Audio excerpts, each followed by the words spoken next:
Welcome to our final presentation. Today we'll present you our company FTA, specialized in wind assessment optimization. The use of fossil fuels contributes to climate change and pollution. Therefore, alternative, more sustainable ways to produce energy are getting more and more important. However, accurate estimations of wind energy resources are highly complex, and in most of the cases, the access to such data is inaccessible or basically not available. We, FTA, provide services that include accurate EO data on wind resources that allows identifying the most profitable locations for setting up wind farms. We are increasing the accurateness of wind resource assessments, which further allows our customers to decrease costs and the uncertainty in the planning phase of wind farms. Thereby, we are creating value for the wind energy industry and contribute to a more sustainable future. Using the value creation wheel framework, we selected Germany as the most attractive entry country. To pursue our entry strategy, we would need an investment of 100,000 euros. During this presentation, we will guide you through the 5 phases of the value creation wheel framework, starting with phase 1, where we'll present our company, the industry we operate in, the market space, the problem definition, as well as the KPIs we set at the beginning of the project. Starting with the definition of the market space in our challenge, the market we're looking at is large wind assessment companies and wind farm planners that want to identify the most attractive and profitable locations for setting up wind farms. The main challenge we address is identifying the most attractive geographical market for our startup to launch the Earth observation service in a wind. Our aim is to decrease the cost of wind energy developments by increasing the accurateness of wind resource assessments and lowering the uncertainty in the planning phase by providing our EO data. To identify the specific needs of the market, we had to ask ourselves the question, why are large wind energy developers facing difficulties when identifying potential locations for their wind farms? We found out that accurate estimations of wind energy resources are highly complex and time-consuming. However, wind energy developers rely on consistent, accurate, and timely input data. But in most of the cases, such data is inaccessible or not available for wind energy developers. This lack of data has an impact on the ability of wind modelers to accurately assess wind resources. Assessment in order to make a positive impact on the wind energy industry. Our vision is to identify and fulfill the needs of wind energy industries for improved land-based wind farm planning, thereby contributing to a more sustainable future and fighting global warming. We'll achieve that by improving wind resource assessment, by integrating existing high-quality Copernicus data layers into flow modeling in order to derive the surface drag force. This will benefit wind farm planning and have a positive effect on their financing. To wrap this up, our EO service will help decrease the cost of wind energy development by significantly increasing the accurateness of wind resource assessments and lowering uncertainty in the planning phase of wind farms. We are giving companies a competitive advantage in a fast-growing market of wind resource assessment by equipping them with more accurate tools than our competition. Our services include not only the provision of processed Earth observation data to assess wind resources, but also wind assessment consulting services and an in-depth analysis using EO and complements such as sensors and drones. Thereby, we enable our clients to both minimize their costs and to maximize revenues, which further leads to higher profits. Now I would like to give you an overview of the relevance of wind energy in terms of fighting global warming. First of all, it reduces the use of fossil fuels, which are the origin of greenhouse gases that cause global warming. Also, wind energy does not emit toxic substances into the air that causes damage to environment and human beings, and it does not generate waste or contaminates water, which is an important factor given the scarcity of water. Lastly, wind energy is a native energy because it is available practically everywhere on the planet, which reduces energy imports and contributes to creating wealth and local employment. Moving on to a brief overview of the wind energy industry. As you can see on this graph, wind energy accounts for 42% of renewable energies, and it is growing at an annual growth rate of 12%. The market is currently valued at $62.1 billion and is projected to reach $127.2 billion in 2027, growing at an annual growth rate of 9.3%. The major growth drivers of the industry are an increasing demand for renewable energy power sources, as well as the higher efficiency of wind energy compared to fossil energy sources. We identified 5 geographical regions that are potential target markets in terms of total energy consumption that was generated from wind energy, as well as its growth rate. We're going to analyze those markets in more detail at a later stage of the presentation. Moving on to an overview of the Earth observation industry. Earth observation applications and technologies are used in a wide range of applications, covering land, marine, atmosphere monitoring. The market is divided by EO satellite sales, EO data acquisition, and the processing and transformation of this data into information products for end users, which represents the downstream market. Actually, the market is mostly driven by the downstream market, which constitutes about 70% of total sales. In addition to the previously mentioned services, we use complement products such as drones and sensors to help provide a more reliable service to our customers. At the beginning of the project, we set up KPIs and certain objectives. We divided them in terms of team, profit, and environmental related goals. As for team objectives, we aim for a satisfactory collaboration. Concerning profit, our goal is to successfully enter the market when we launch our service, and overall to decrease the costs of our clients and to increase customer satisfaction.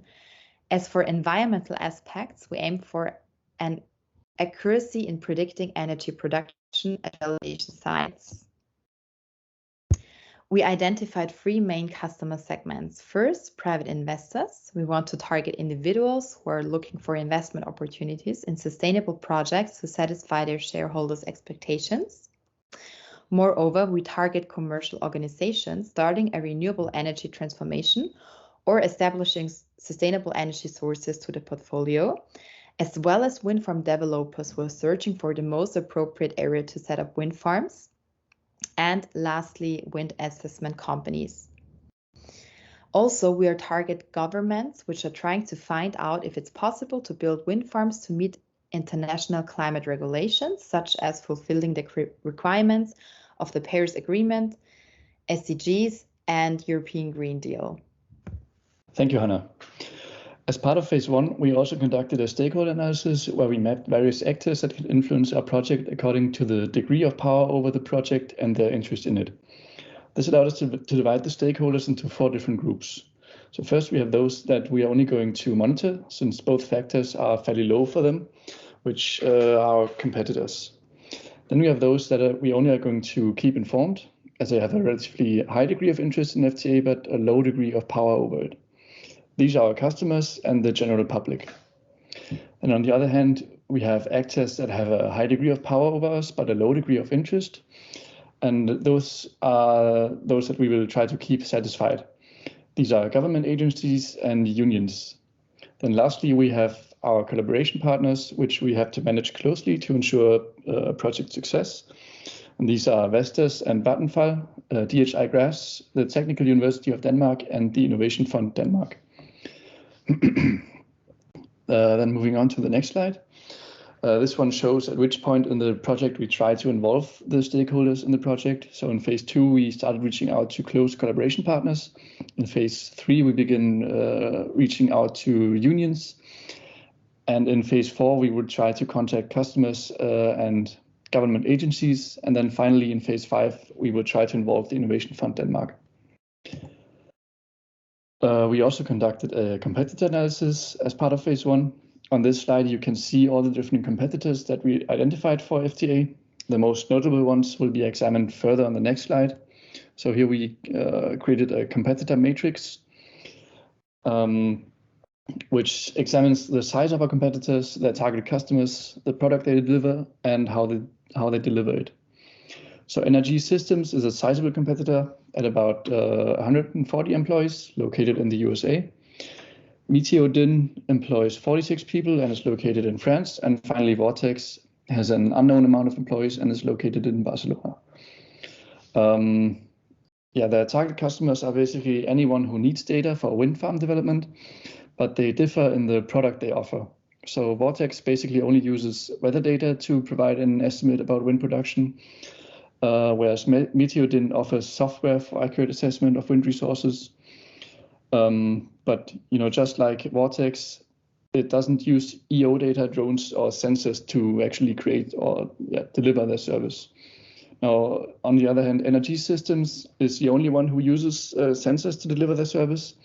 And if you compare all of these with FTA, you will see that we are the first to offer this kind of service using EO data, drones, as well as sensors. We also conducted an analysis of FTA's industry.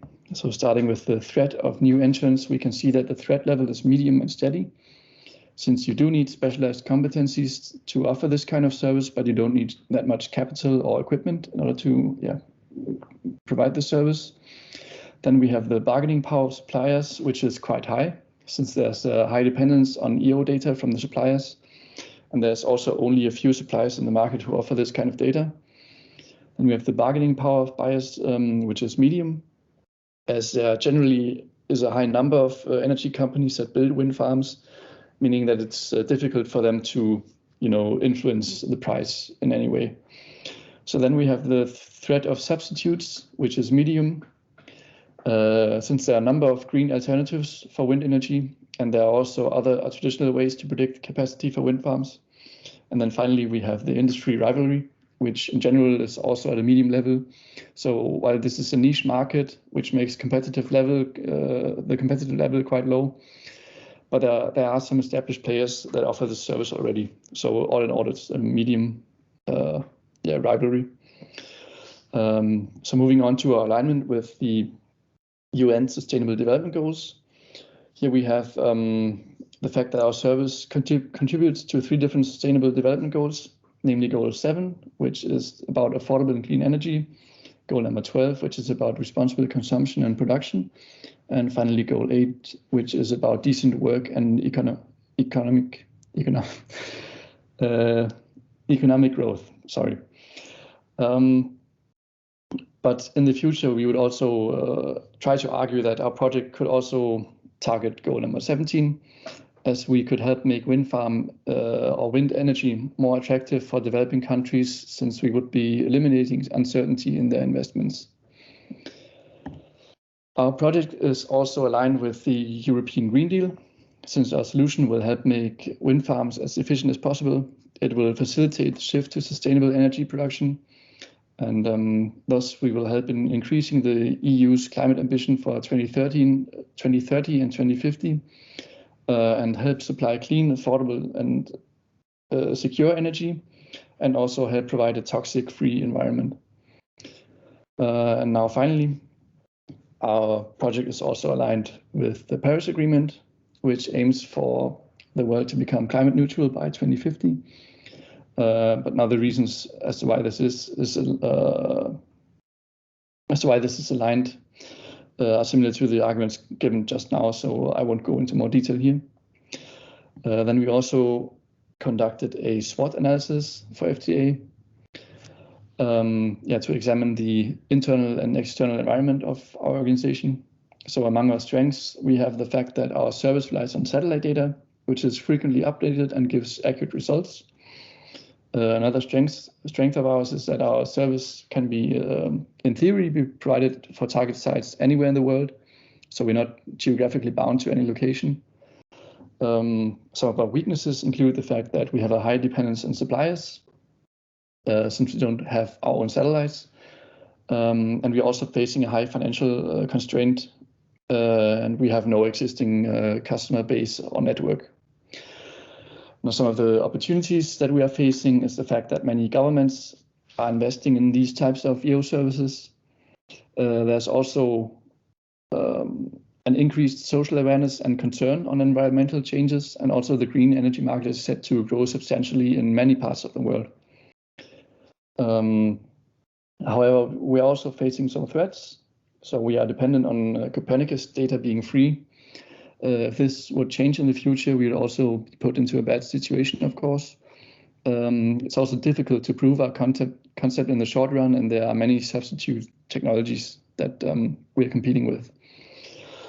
We are also competing with, in general, with strong players that have a solid financial standing. So yeah, those are some of the threats we're facing. Now we used those insights generated in the Swot analysis to use or to create a TAUS analysis. So our maxi strategy entails taking advantage of growing demand and EU investments in EO technology in order to increase awareness of the benefits of FTA. Our mini maxi strategy encompasses capitalizing on the increased social awareness of climate change and the support of NOVA to promote the project and their solutions in order to attract new investors. Our maxi mini strategy suggests partnering up with government and environmental institutions to understand and solve any legal constraints before the implementation of the project. And our mini strategy entails partnering up with a technology or software startup that could help us in staying technologically up to date and also increase our cybersecurity. Now we also conducted a pestle analysis as part of phase 1 in order to analyze the macro environmental factors that could have an impact on our organization. So among the legal factors, we have a number of liability risks that are associated with developing and operating wind turbines. And there's also new environmental laws in many countries to protect local ecosystems. Among the social factors, we have a growing awareness of climate change, cultural barriers, and the overall energy consumption of the given population. Among the environmental factors, we have dependence on weather conditions, as well as a general need for more sustainable energy production. The technological factors include the given level of innovation, technological awareness, access to technology, and technology maturity. Among the economic factors, we have the funding of renewable energy sources, the infrastructure of the country, labor costs, and production costs of new wind farms. Lastly, the political factors include things such as building permits, height restrictions of windmills, zoning laws, industrial safety, bureaucracy, and labor laws. Now, that concludes phase 1. We move on to phase 2. So starting with phase 2A,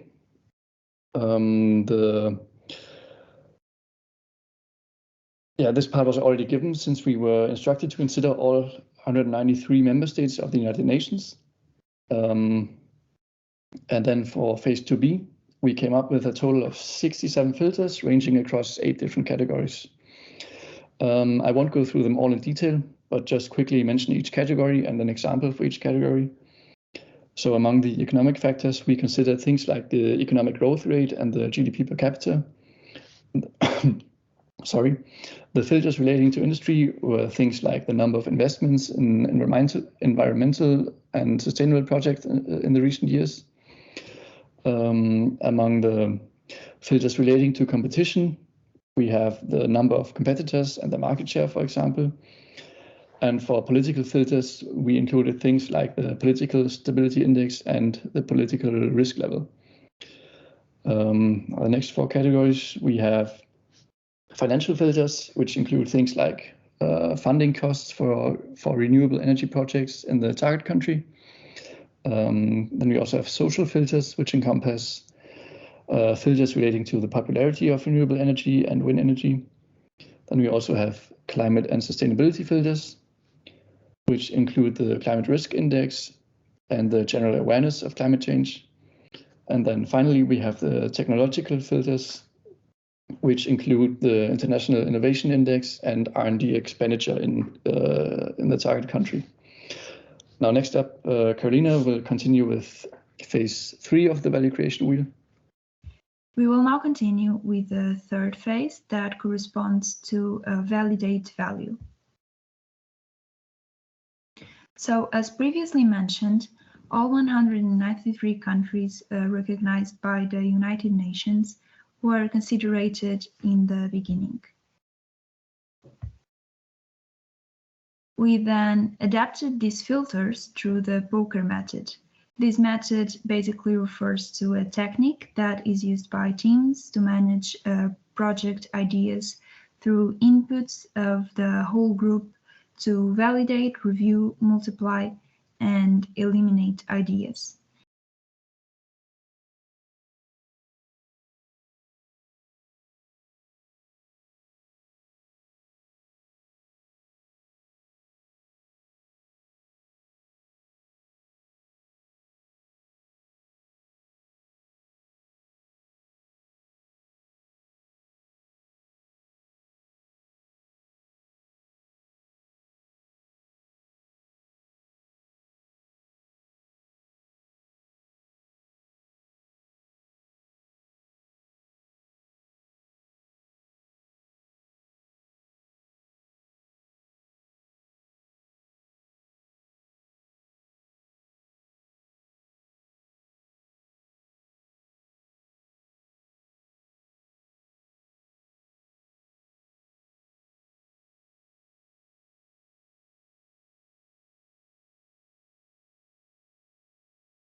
After we identified in our third phase our 9 global filters, we applied them with the value creation funnel. After applying the value creation funnel, we identified Germany as our target region.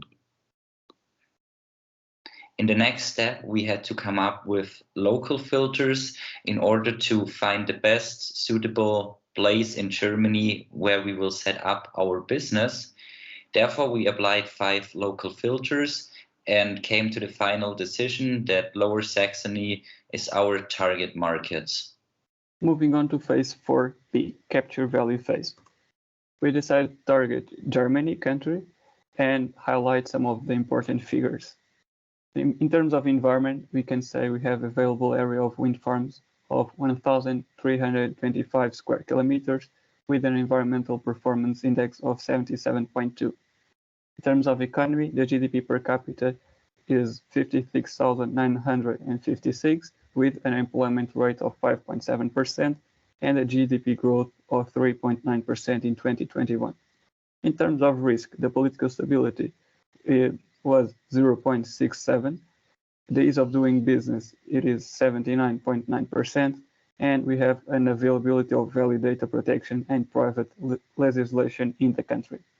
In terms of the wind energy, the percent of wind energy used in the country is 8.55%. The mean wind power density is 595 watts per square meter, and the wind power capacity is 62,184 megawatts. In terms of infrastructure, we have an International Innovation Index of 56.55 and a research and development expenditure in percentage of the GDP of 3.2%. Finally, in terms of the sustainability, the SDG performance score is 82.5 with a high investment improvement towards the SDG number 8, 9, and 12.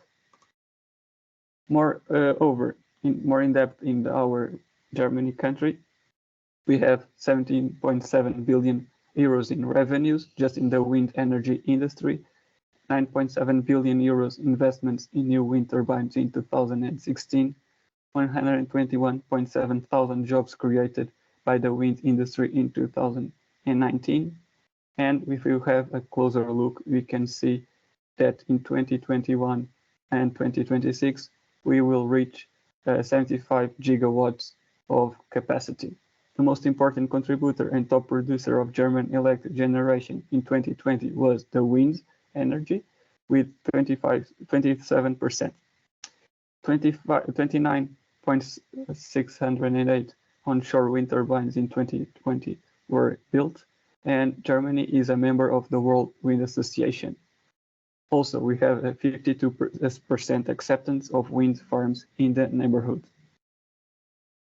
Moreover, in our region, Lower Saxony. Lower Saxony is the state with the third best wind speed in the entire country. In 2018, Lower Saxony was the leader among the states in wind energy expansion. Their installed capacity was almost 1/3 of the total installed capacity in Germany for that year. In 2020, the state installed capacity has increased 11,325 megawatts to a total of 53,912 megawatts capacity, and this represented 21% of Germany's installed capacity. In terms of demography, we have 7.9 million inhabitants. In terms of politicas and institutions, we have a base of one of the largest manufacturers of wind turbines, Enercon, and a member of the German Renewable Act. In terms of wind industry, you have wind power density of 642 watts per square meter. In terms of percentage of wind energy used by the region, 31.2%, and the difference between 2035 wind capacity targets and 2018 capacity was 6,104. In terms of economy, the regional GDP was 292 billion in 2018. That accounted for as 9% of the German GDP. It is the fourth German region with most companies registered on its territory. It has an employment rate of 5.3% in 2018 and R&D expenditure of 3.10% as a percentage of the GDP. Lastly, about the geography, it's a total surface area of 47,609 square kilometers. That is the second largest federal state. Then we started to see that we had an opportunity of a blue ocean strategy in our country. And so we decided to have a closer look. An uncontested market space. With the implementation of this new Earth observation technology that is not used in the wind energy assessment, there is a huge opportunity towards merging the technology with the mechanisms already used. FTA can enter the market with diverse partnerships with wind energy companies and provide useful information to better forecast the constructions of new wind farms. By using FTA services, most companies will have an advantage of efficiency when compared with competitors. They will benefit from being the first in the market. In terms of value versus cost trade-off, FTA increases the creation of value of their customers by offering a differentiated service with a fair price. Our project allows integration in the Earth observation platform that will result in economies of scale in the medium to long run. The investment in our company will save money in labor and infrastructure costs since we do not require physical presence. In terms of the comparison with competition, FTA services will allow companies to substitute and complement conventional data with more accurate forecasts, faster time of response, and increased efficiency. Competition will take a longer time to provide detailed information by only covering traditional data and will be outplayed in the first month of business. Competition will not expect the use of this technology in the industry and will have difficulties during adaptation. We then move on to the product concept, what we offer to our customers. We offer a personalized online platform and app features, a platform that connects investors, governments, wind modelers, and wind farm developers We also have drones and sensors for more accurate assessment of potential areas for wind farms and reports a statistic based on Copernicus satellite data, which provide real-time information on wind quality and wind resources. We can see now by this, we can identify the location for a wind farm, improve the profitability of the wind farm, and lowering uncertainty and the planning phase. In terms of the conceptualization of FTA services, we can start about satellite data acquisition. We purchased existing high-quality Copernicus data, layers, and other sources of information on wind capacity, wind quality, and weather conditions. We then move on to data processing in the integrating Copernicus data layers into flow modeling at the meso and micro scale in order to derive the surface drag force. The data provision phase, we provide processed and analyze data to our customers in a comprehensive set of reports, simulations, forecasts, satellite-based input maps, documentation of the scientific and financial impact of the project development. And finally, the consulting services and training. We provide trainings and consulting services to customers, enabling them to optimize wind farm planning and wind assessment and making more informed decisions. How the process is due. We first start with the data preparation. We obtain the satellite data from Copernicus and transform it so it is able to conduct an analysis of the satellite images. We move on then to data analysis, analyzing the data and applying algorithms in order to get accurate estimates of the potential wind production capacity at the target site. And then the data visualization, where we translate the result of the analysis into visual and interactive imagery that allows for quick, easy interpretation. And finally, we get to the data provision and communication, making the interactive map available to the customer and providing assistance in interpreting the end result of the analysis. Our customers would be the energy companies, the governments, and the investors. Our customer understanding analysis led us to conclude of these 6 potential customers: Next Wind, Innova, RWE, ABO Wind AG, Ostwind, and WKN AG. All of these companies operate in the country and are related to the wind energy industry. Then, in the STP process, starting with the segmentation, we decided to segment the market into 4 segments. The private companies, energy companies that are looking to construct new wind farms and are seeking to maximize return on their investments, government, the federal state or state level, who are looking to speed up the adoption of green energy in their territory, private investors with the intention to gather more information about potential investments, and public entities, organizations that provide some kind of service, could use our service and improve their own. For example, an organization working to preserve nature could use our data to identify areas in Germany that are prone to wind erosion.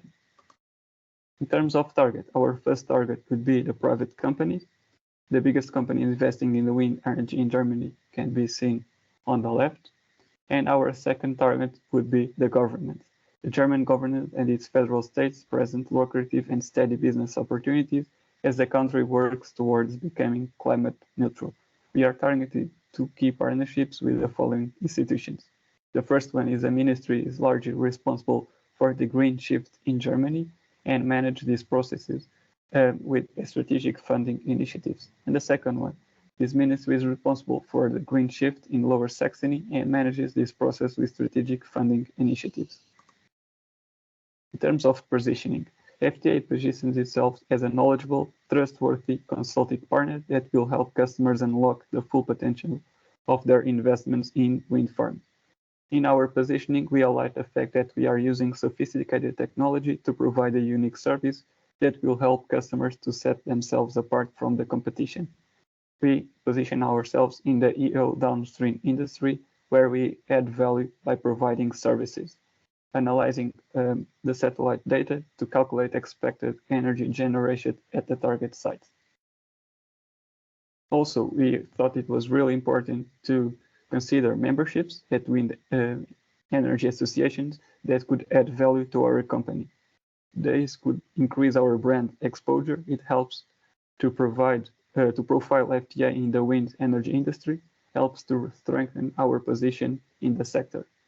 In terms of the industry insights, we could receive extensive industry insight, access to industry data and studies, webinars and workshops, and receive necessary intelligence to the business.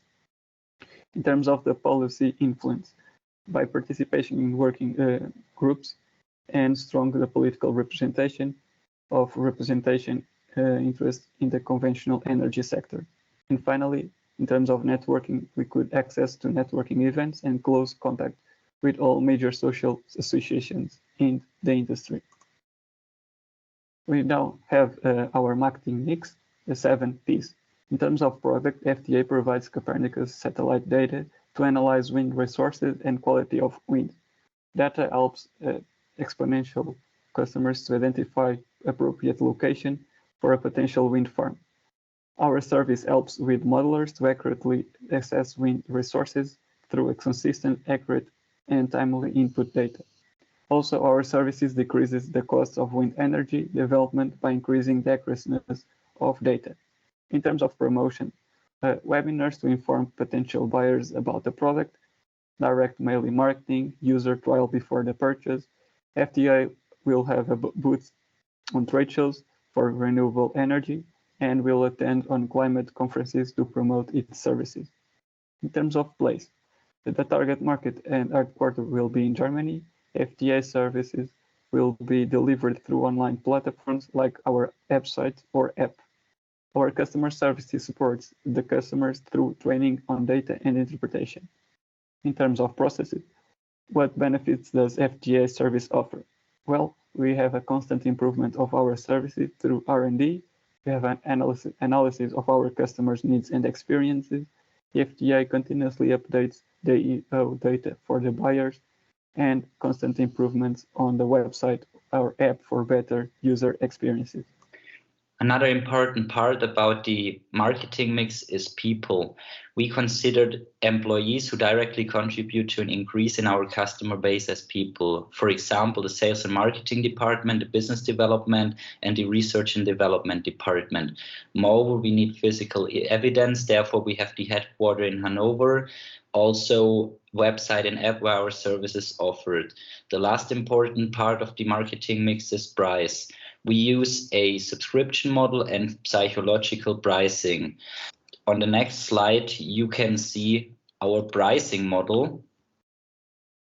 We have a basic plan, which includes limited access to reports and data, and our customer have access to free reports per year, and the price is around 35,926 euros per year. Another membership we offer is the premium membership, which includes unlimited access also to personal consulting services, live data and app, trainings, webinars, and the customer can download up to 5 reports per year for a price of 59,877 euros per year. But we also offer for our customers a one-time purchase where they have the opportunity to buy 1 report for a certain area, and we offer them, for example, our average price is for 60 acres and is about 28,829 euros. On the following slide, you can see the interface of our website. Over there, we have the login for the customer, and on this website, the customer has access to all the satellite-based input maps and our reports and wind resource assessments. More will be offered through our website 24/7 personal service. And more we have an app where our customer has exclusive access to dashboards with technical data layers and recommendations, moreover updated flow models and direct access to the consulting services.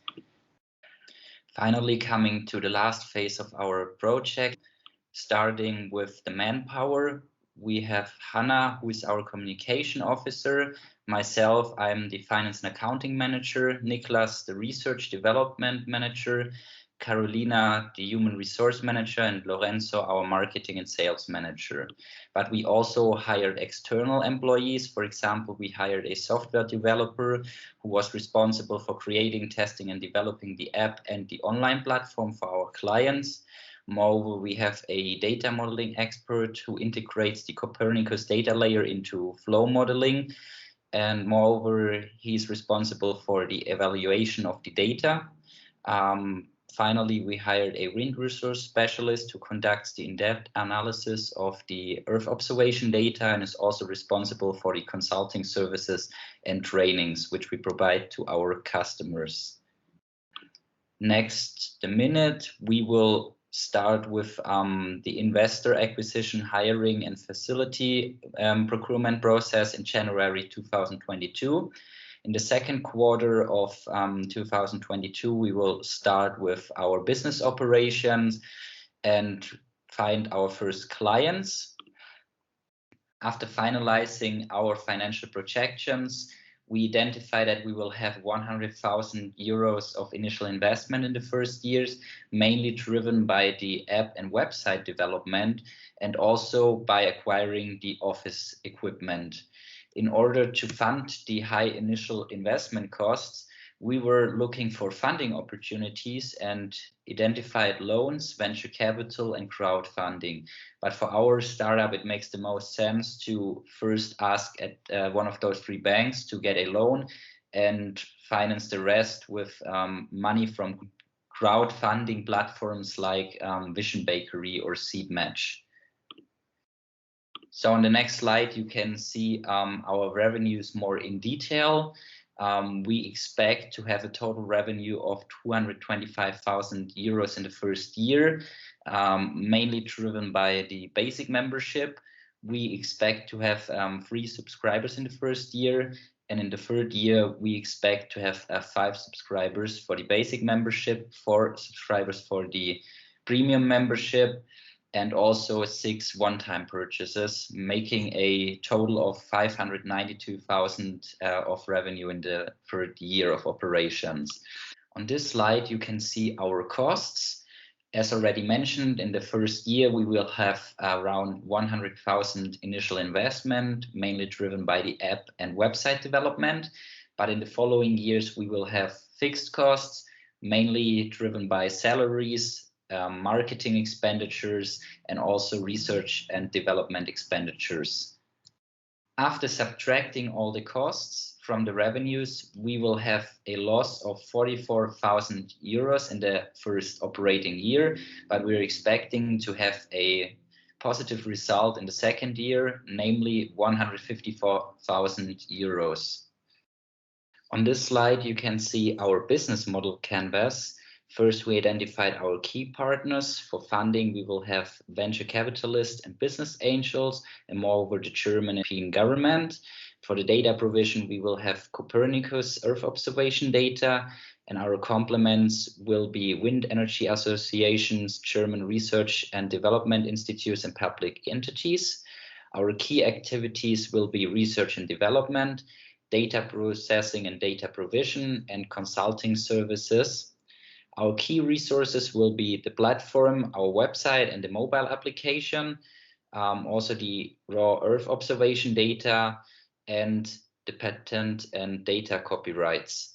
Our value proposition will be providing data and insights on wind resources, helping clients identifying potential areas for setting up wind farms, and therefore we want to decrease their costs of wind farm development by increasing the accurateness of wind resource assessment and lowering the uncertainty in the planning phase. Business channels will be online via email and newsletters, also websites and mobile app, and offline will be industry-related magazine and reports. The customer segments we planning to target are private companies, governments, and private institutions. Our cost structure will be the initial investment in the first year. We will have variable costs in marketing and advertising, and fixed costs are salaries, rental costs, and the maintenance of the platform. Our revenue stream will be coming from the subscription and the one-time purchase offer. So next we come to the evaluation of our KPIs. We successfully achieved the project progress with a score of more than 80%. Moreover, we delivered our tasks in time. And now we are waiting to decrease our costs by 5% and gain a market share of 15% after the third operating year. Our next steps and challenges will be that we finish the setup and establish partnerships. Therefore, we want to develop a detailed action plan and search for investment funds. Moreover, we will start with the recruitment process and establish partnerships. Afterwards, we will contact and acquire our first customers. Thereby, we focus on the implementation of the project, so we have proof of our concept. Our third step will be the test of the value chain. Therefore, we want to get a feedback from our customers and employees and improve the long-term relationship with them. Moreover, we want to optimize our technological features and track the trends. And finally, we want to expand our startup to other countries. Therefore, we will go back to our value creation funnel and see which is the second country and expand to the second country. And afterwards, we will maybe expand to another country. So on this slide, you can see our lessons, what we learned while applying the value creation wheel. So our project lessons are how to apply the value creation framework for a real business. We learned how to do in-depth research and also understand the process behind identifying an entry market. During the course, we also learned how to correctly use primary and secondary data and correctly understand how to get through complex problems and find solutions. And our personal lessons are the openness to learn among international team members, communicate as much as possible to get the most out of the benefits of teamwork. And team members have different skills and we want to use them as efficient as possible. We also try to involve external stakeholders into our project. Therefore, we send out emails to 20 stakeholders in order to gain insights in the entry market and also on the business model. Unfortunately, we didn't receive any responses. Thank you so much for your attention. That was our presentation. I hope you liked it.